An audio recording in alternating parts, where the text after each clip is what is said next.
The Get Rich Slow Club podcast is a collaboration between Tash Etchman from Tash Invest and Ana Christina from Perla. The Get Rich Slow Club acknowledges the traditional custodians of the land we record on. From coast to coast, across land, waters, and communities, we pay our respects to elders past, present, and emerging. Any advice is general and does not consider your financial situation, needs, or objectives, so consider whether it's appropriate for you.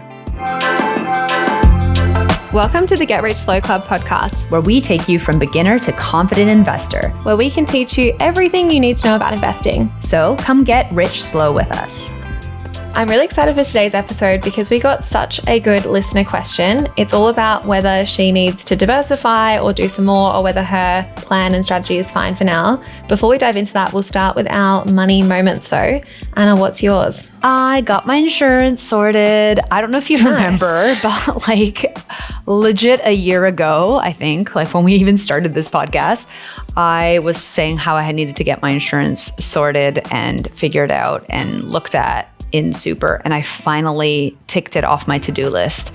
It doesn't take that long, but it's just, it's just the mental admin. So I'm glad I got some stuff I needed to fix in my Super. I wanted to talk to a financial advisor to just double check all of our stuff. So I didn't do that part. That part I didn't do, but I did sit down with my partner and we talked about what we needed, what we didn't think we need, how much, and so forth. And that put us in a good place. So I just updated stuff through my Super and that's done. Thank God. Amazing.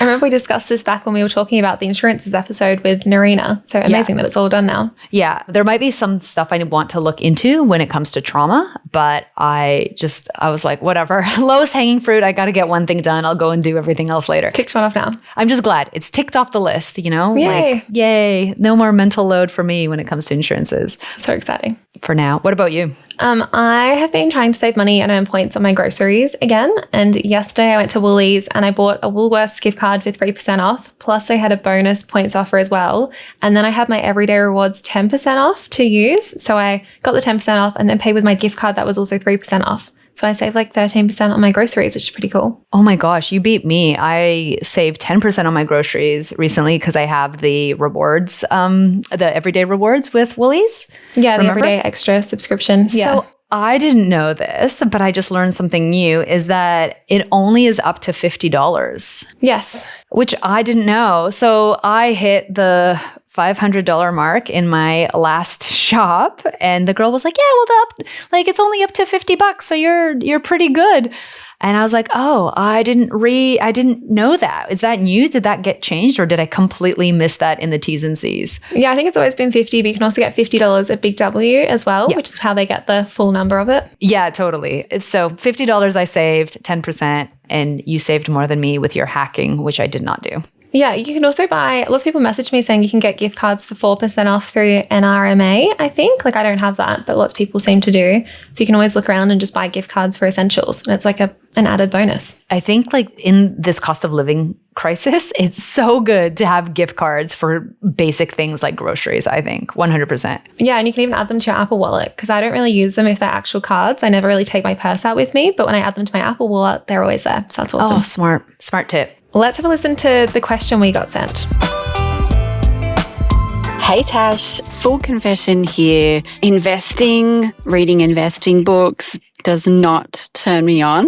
I do have shares, ETFs in the S&P 500 and the ASX 200.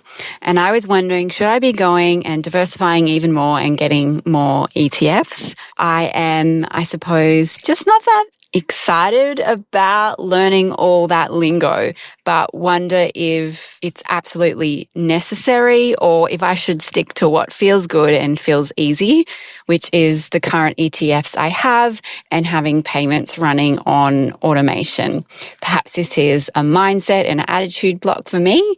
However, I'd love to spend my time investing in building my business instead, which is why I'm asking this question, and I'm sure many other time-poor people probably have the same question.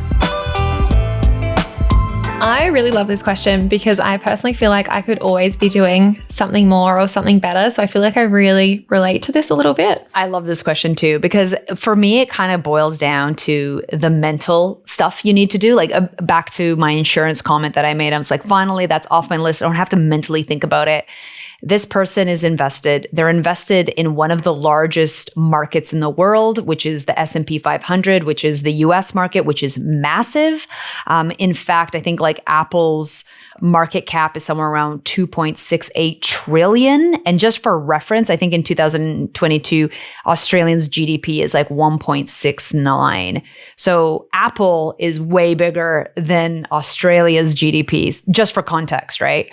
And it goes back to that like mental load. Do you need to learn all these things if you're already doing a thing? So I love this question on so many different levels. Yeah, especially when you've got something that's working for you. Like she said, she's got automating already, which is amazing. It's all set up for her. And she might want to just focus her time elsewhere, like building a business. But instead of just nitpicking some of the answers that she had there, let's actually just dive into some of the considerations here. Yeah. Well, there's a few things we need to consider. But first, I'd just like to remind everyone that this is general and it really depends on your situation. So one of the first things is the geographic concentration. So the S&P 500, like I said, is concentrated in the US, and the ASX 200 is in Australia. This limits exposure to other global markets, right? Like there's China, there's India, there's Brazil, Japan.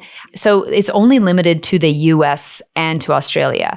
So the US market is the biggest market out there, but just keep in mind, by only investing in the US and in Australia, this limits exposure to other global markets, which could offer different growth opportunities and diversification benefits. I have seen the argument on social media that even if you just buy the S&P 500, you are globally diversified because some US companies exist in other countries. Like Starbucks, for example, is a US company, but you can see Starbucks in Australia and in Asian countries and in Europe as well. So it's kind of everywhere. The next one is market exposure. So these investments mainly cover large cap or really big companies or stocks. So potentially it overlooks the benefits of investing in smaller companies or emerging markets or different sectors. The next consideration is limited diversification. So even though we've talked about investing in the US and in Australia, it doesn't provide exposure to other asset classes like real estate, commodities, or bonds. And these asset classes can behave differently from shares and can offer a protective benefit during market downturns. So just another thing to consider. The next one is rebalancing challenges. So it might be challenging for you to maintain a balanced and diversified portfolio, especially as your goals or markets change. For example, if the S&P 500 is growing faster than the ASX 200, you may end up overweighted towards the US more than you'd originally intended. The flip side to that is if you're also investing in Australia and you hold a lot of Australia, you're just focused on a very small part of the overall global market as well. Here's a few ways to diversify if you want to, but in a way to keep it very simple as well. So if you've decided that maybe there are some limitations to just investing in the ASX 200 and the S&P 500, you could probably look into a diversified ETF. Two of the really popular ones are VDHD, which is the Vanguard Diversified High Growth Fund, and DHHF, which is the BetaShares Diversified, I think it's the All Growth Fund. One of the things to consider, though, is that this isn't advice for the listener that called in. This is just us talking about generally of how you can be potentially more diversified. Be mindful that if, for example, this listener were to invest in these two, it would then mean that she's weighted more in Australian and US shares than before, because now you're doubling up on those investments as well. So just something to be mindful of. This is not advice for her. This is us just talking about ways that you can diversify or think about diversification or what that means. And I'm a big fan of diversified ETFs because it does it all for you without having to go and buy 4 to 7 ETFs yourself if you do want to keep it simple. One of the popular ones at the moment is DHHF, like I said. This one is 100% growth focused, so it's all shares, and it invests in Australia, globally, and also in emerging markets. It doesn't have any allocation towards bonds or fixed interest, which VDHG does. So the Vanguard Diversified High Growth ETF has 90% towards shares and 10% towards bonds. One of the things that I know a lot of people look at bonds and they're like, oh, that's going to like hold me back from growing. The thing about bonds is sometimes it does stabilize your portfolio in the sense that it works differently than shares. So when things are a bit more volatile, bonds often kind of keep things less volatile. Just something to be cognizant of. So here are some of the benefits of diversified ETFs like these ones. They're globally diversified. So these two ETFs both provide exposure to many countries and many sectors. They also rebalance automatically. So it maintains its investment percentages without requiring you to manually rebalance your portfolio, which can be advantageous for those looking for a hands-off approach. Because of this diversification and also the automatic rebalancing, it makes it quite an easy ETF to manage. You can kind of just buy and hold it and don't have to worry about something doing better and needing to rebalance your portfolio in that way. Also, most of us in Australia have super, and your super is already diversified. So even if outside of super you're investing in just the S&P 500 and the A200, if you consider your overall investments including super, you might realize that you actually are diversified enough.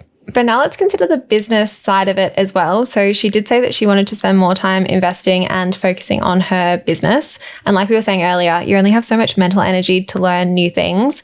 And a business can pay off so much more financially than investing if it does do well. So I think it's fair to decide that you've set your investing up, you've done enough research for now, and you just want to put all of that energy into your business instead. And also, I think it's important not to force something that you're not enjoying. Like, you don't need the perfect investment plan all the time. You can stay with your current investments or your current plan and then revisit in a year or a few years even, and just decide that this year is the year of learning about business instead. Because even though there are those like limitations that we mentioned, the S&P 500 and the ASX 200 aren't bad choices. Like, they are still somewhat diversified. They're still buying like really reputable big companies. Like, you'll be fine probably. Well, the other thing to think about is if she has a business going on and she's focusing on that, there might be a time where she has more income coming in or more available resources where she can go back and look and think about whether she's diversified enough or needs to adjust things as possible or wants to be more conservative as she reaches closer to retirement. There are times where you can go back, re-look at that, reassess where you're at, and make choices based on that as well. There's never a bad time to talk to a financial advisor or a tax accountant to make sure that what you're investing in makes the most sense to you. And it's really hard when you're first starting out to be completely diversified. Like, if you're only starting with $1,000, it's going to be pretty hard to go and buy 4 or 5 different ETFs without spending so much on brokerage fees. So it's kind of fine to build up that core portfolio and then expand later on. So I think we've kind of gone over all of the different considerations, and I think that this listener can definitely come up with her own decisions, whether she wants to adjust her portfolio or whether she wants to keep it as is and focus on her business. There's no right answer. Again, personal finance is extremely personal, in which case I think, like, even in our situations, we would probably have a different take on this if this was us. Tash, what would you do in this situation? Well, I just buy a diversified ETF now. So I started by doing all the different things, and I was kind of in a similar spot of worrying that I wasn't diversified enough or wasn't buying everything. So I did buy everything for a while, but that got a bit hard to manage. So now I do just buy one diversified ETF ongoing. I still own all the old ones, but I think like keeping it simple is fine. And I know that I will learn more and change my mind in the future again, I'm sure. But I think, yeah, the diversified ETF is a great option if you don't want to be buying lots of different little things. So have a look into that. But like, again, like those 2 ETFs, like I said, are still good options, and it's fine to revisit in a few years' time. Do you worry that you have too much overlap? Like, that's the other consideration, right? Like, if you get a diversified ETF that does hold Australian shares and US shares, like, do you worry about that at all, that you now might be too heavily weighted on one side? No, I think it's a consideration when you're choosing what to buy. Like, there's no point buying 2 ASX ETFs that cover the exact same thing. I think it's just something to be aware of with your previous portfolio. Like, if I put all my money into Australian shares and that was it, and then I was looking to buy something new, I would try and buy something international or from the US, for example. But I think there's no point stressing too much about it unless you're really heavily weighted somewhere you don't want to be. Like, if you haven't realized that your portfolio is like 70% Australian and you want it to be 30%, like that's when you might be like, oh no, I might have to do something about that. But I think because I was buying it in a kind of even way previously, like I bought mostly international with a little bit Australian, it kind of followed the same structure as the diversified ETFs anyway. So I'm not too worried about it. Like, I'm fine with it going off by like 5-10% either way. But I think it's, again, like I could have sold them all and started again, but I might change my mind again, and there's no harm in keeping them. Yeah, for sure. What would you do? When I first started investing, I bought a lot of different US ETFs, like everything, I think, everything from like real estate and bonds and this and that, because my understanding or like what I was learning at the time was because it was the biggest market and it felt quite diversified, even if you bought across the US market, in which case the other side was, oh, I should buy some Canadian ones because I was in Canada at the time. And now living in Australia, it's like, well, I should buy some Australian, but also be aware of not having too much of a home bias, because again, the US market is so much bigger than the Australian or the Canadian market, right? Yeah. I guess maybe what I would do potentially if it was me is I would see if there was an ETF that was diversified in emerging markets or something outside of the US and Australia, like if there's more of an international ETF that was available to me, but I don't know. Yeah, well, there's two. There's like the Vanguard emerging markets one that you can buy, or there's VGS, which is the international one, but I think that's also got US in it as well. Yeah. But I think like going back to that thing around whether it's just her having like a mental block around it, like if you don't want to, you also don't have to yet either. Like I'm sure as you do it and you kind of like get used to it, you'll decide like, oh, maybe I do want to explore a bit more now. But again, like if you don't feel like researching ETFs, like you don't have to. For sure. Yeah, exactly. And it's totally fine. I mean, the most important thing and the most important step is just to get started, right? Just to get started somewhere. So she has, and She's awesome. Automated it too. Like my favorite thing as well. Yes.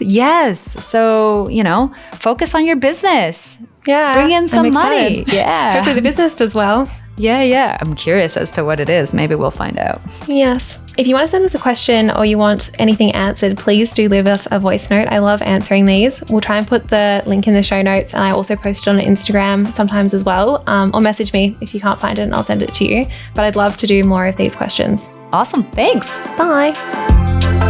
Thanks so much for joining us. If you found this episode helpful, please rate us 5 stars, write a review, or share with a friend. If you're new to investing, make sure to listen to our first 10 episodes. Follow us at Get Rich Slow Club or Tash at Tash Invest or me at Ana Cristina. This show was brought to you by Natasha Etchman, who is an authorized representative 1299881 of Guideway Financial Services, AFSL 420367, and Perla, who is an authorized representative 1281540 of Sanlam Private Wealth, AFSL 337927. Knowledge is power, especially when it comes to investing. So make sure you check out our financial services guides and read the product disclosure statement and target market determination for any investments you're considering. See our show notes for more info.